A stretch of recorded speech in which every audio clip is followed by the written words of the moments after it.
जय माता रा। दोस्तों, आज मैं एक खास विषय पर आपके साथ संक्षिप्त चर्चा करना चाह रहा हूँ।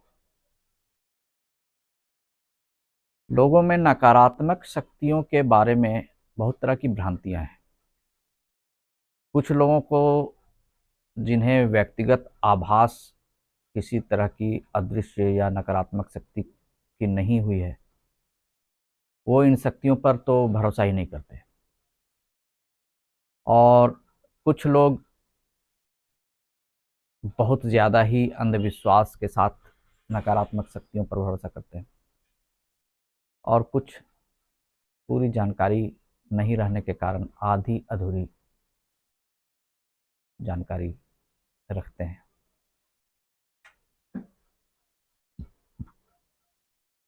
त्रेता और द्वापर युग में भी जिस प्रकार असुर शक्ति थे, देव, असुर और मानव, आज भी इन तीनों का वजूद विद्यमान है। असुरी शक्ति आज भी मौजूद हैं, जिसे हम नकारात्मक शक्तियों के रूप में मानते हैं, लेकिन ये प्रायः मनुष्य को बेवजह परेशान नहीं करते। कई बार कुछ अदृश्य घटनाएं हमारे साथ घटित होती हैं, तो हम उन सारी चीज़ों के लिए जवाबदेह उन नकारात्मक शक्तियों को ही दे देते हैं, लेकिन सच्चाई ये नहीं है। हमारे द्वारा किए गए कुछ गलत कर्मों की सजा देवी देवता हमें इसी जन्म में, इस जन्म में ही किए गए पाप कर्म की सजा इसी जन्म में देते हैं, और वो विभिन्न ग्रहों के माध्यम से देते हैं। विशेषकर राहु, केतु, मंगल और शनि ग्रह का इस कार्य में अहम रोल होता है। कभी कभी हम देखते हैं कि कुछ दुर्घटनाएं हमारे साथ घट जाती हैं, चोट चपेट लग जाती है,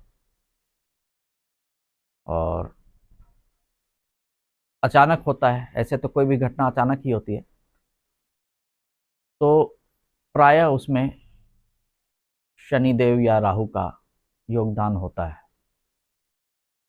और भी दूसरे तरह से वो हमारे पाप कर्मों की सजा देते हैं, आर्थिक परेशानियां देकर, सामाजिक परेशानी देकर।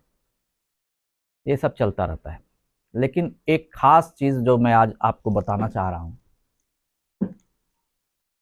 कि कई लोगों की अकाल मृत्यु या कहें असमय मृत्यु, जिनका कोई खास वजह ना हो मृत्यु का, लेकिन उनकी मृत्यु होनी होती है, उन्हें कई बार यमराज के द्वारा संकेत दिया जाता है। कुछ लोग ऐसा बताएंगे कभी कि सड़क पार कर रहे थे, अचानक कोई काली छाया उन्हें दिखाई दी और वो गिर पड़े। किसी गाड़ी से या किसी चीज़ से वो प्रत्यक्ष रूप से टकराए नहीं, लेकिन फिर भी ऐसा आभास हुआ कि उन्हें कोई धक्का लगा और वो गिर गए। बहुत ज़्यादा उन्हें कोई परेशानी ना हुई, चोट चोट नहीं आई, लेकिन उन्हें कुछ समझ नहीं आया कि ऐसा कैसे हुआ, क्यों हुआ।